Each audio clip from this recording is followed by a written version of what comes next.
What's the reason why you don't talk to your mom anymore? Growing up, my mother was the sun around which our family orbited. Everything, no matter how insignificant, was about her. If I got an A on a test, it was proof of her superior parenting. If I failed, it was a reflection of my ingratitude for all she'd done. I couldn't win. Neither could my siblings. I remember one summer. I'd been working a part-time job and saving up for a second-hand car, a small taste of freedom, something mine. But when I had enough, my mother announced that she was borrowing the money. She needed it for a beauty treatment, one of her many attempts to recapture a youth that was slipping away. My protests were met with guilt trips about all she'd sacrificed for us.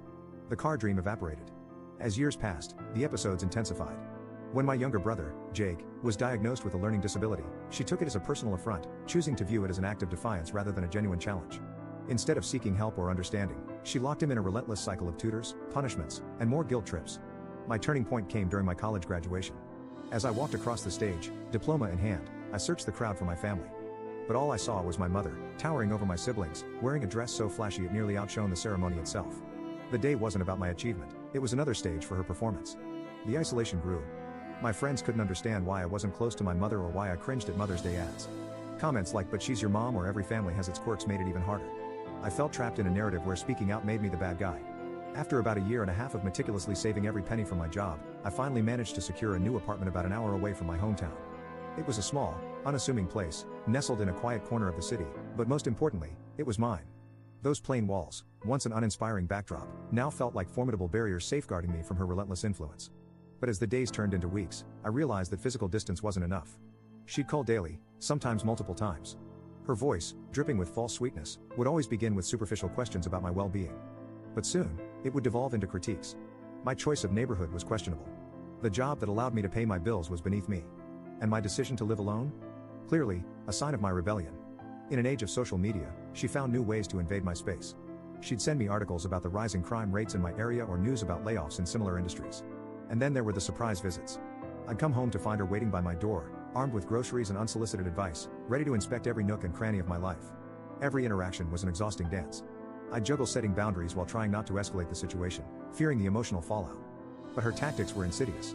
She'd befriend my neighbors, making herself a regular presence in their lives. It wasn't uncommon for me to learn about my life updates from them, updates I hadn't shared. Months into my newfound independence, she crossed a line that shattered any semblance of our already frail relationship. She contacted my employer under the guise of concern, citing her worry about my mental state. The subsequent meeting with HR was a humiliating ordeal, as I tried to explain the dynamics of my personal life while retaining my professional dignity. She had concocted a web of lies, claiming that I had spoken ill of my employers, tarnishing their reputation with falsehoods that had no basis in reality. The fallout was catastrophic. My once promising professional connections crumbled beneath the weight of my mother's deceit. Trust had eroded, leaving me stranded in a professional no-man's land.